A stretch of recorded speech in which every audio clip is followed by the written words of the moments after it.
Do you feel like you have friends or family that are preying on your downfall? They don't want you to succeed. They don't want to see you doing better. Well, this is normal. Most of us suffer from this. But here are some subtle signs and some major signs that this feeling that you have is not wrong. They will compliment you, but it's very backhanded. They will say something nice about you, but at the same time, they will dig at you, saying, you're doing really good for yourself, better than I have ever expected. This is demoralizing, and this can hurt your self-esteem. Let's say you decide to change some things. You want to start winning in life. They're very silent. They don't say anything. They see the results of your success, but they never want to say anything nice. They always wanted you to do well, but not better than them. There's a lot of comparison going on, either from friends or family, towards you and your state. They're always comparing you to someone else. Why aren't you like them? Why don't you do better? This is them hating on you. An element that people forget, that in jokes, there can be slight jabs at you. They will disrespect you in the jokes. They will look at you differently. They're doing it for banter, but it's not banter, because what they're saying is a more subtle way from being direct and serious. They do it to benefit the people around them, so they can get some laughs and attention, but it's not really benefiting you. If anything, it puts you down. Let's say you have some dreams. You have a list of stuff you want to complete. You share it with your immediate family or with your best friends, and then they start to downplay your goals, saying that you can't make it. You can't do that. What are you talking about? There's no way. Sometimes they'll even be quiet. They won't say anything, but the look on their face will tell you everything. This is an important one. In private, they're silent. They talk really bad behind your back. They talk bad about you. But in public, they're two-faced. They're talking nice. They're supporting you, saying, yeah, I always believed in him. Yeah, he's doing good. But in silence, they are saying the worst things imaginable about you and what you're doing. This can easily be read in a social situation. Their body language is a huge sign. Just look at their facial expressions. They'll put on a fake smile. They'll look almost uncomfortable. They will look anxious. They will glance and look everywhere when they're saying these nice things. But in reality, they're fake. Now, some major ones are when they are celebrating your failures. They can make this very obvious. They will post stuff about you. They will say it to other friends and family. They will even say it in front of you. They will laugh at you. They will mock you. They will put you down. But this is an embarrassment towards them. You might think this is embarrassing, that you have failed at something. But at the end of the day, failure truly comes when you don't try anything. If you're trying to do X thing and you want to achieve Y goal, you having small failures to be the person you want to be or to achieve this ultimate goal that you have, it's not actually you failing. It's you trying. And from failures, you learn the mistakes that you wouldn't have learned if you didn't make those failures.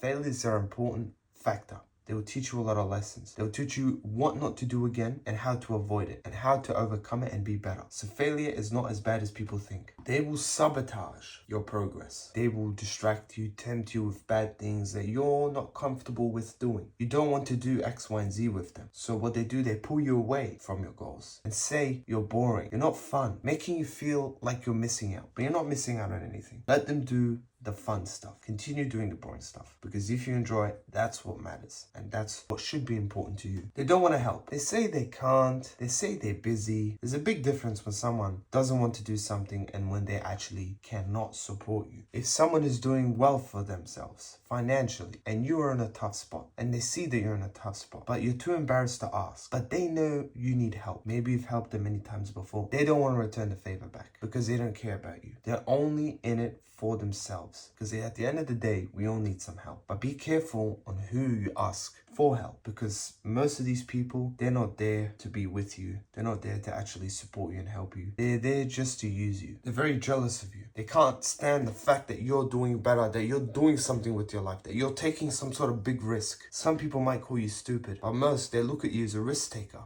You're doing things that most people won't do. And once you start to begin your journey of that path that you decided to take, they're very jealous that you're doing things that they've never imagined to do. So what else do they have to do? And they can't stand to look at you. All of this is based upon one thing. It's all an energy game. If you sense the presence of negative energy, hatred, these people are not meant for you. Even though you're family, they're not your family. You need to understand that most of the time, people have got nothing else to do but to hate. You sense the energy shift when you walk into the room. People are looking at you very differently. They're looking almost like down upon you. You've done nothing wrong to them. You've never said anything to them. You've never wanted any bad will towards them, but they don't like you. So what do I suggest to someone who has these problems? Understand that they don't matter. You don't need to put yourself down in order to please them. You don't need to explain yourself in order to please them. You don't need to be quiet and agree with everything they say in order to please them or to be around with them. Yes, they might be family, but is it truly family if they're that negative, if they're that toxic, if they're that depressing to be around? You sense that the atmosphere is off. It's almost like it's dense. You feel very claustrophobic. You feel anxious. Your chest is getting tightened as if you can't breathe in that room. Don't bend yourself in order to fit in. You don't need to fit in with them. They've already showed you who they are. You've seen the signs. You feel it. You understand it. So just leave. At the end of the day, they don't need you and you don't need them. And this will help you find people that are better than family. If you do well for yourself. Don't do well to seek their validation and their gratification and their pleasures. They don't want anything to do with you. So why do you even bother doing the things that you don't want to do in order to please them?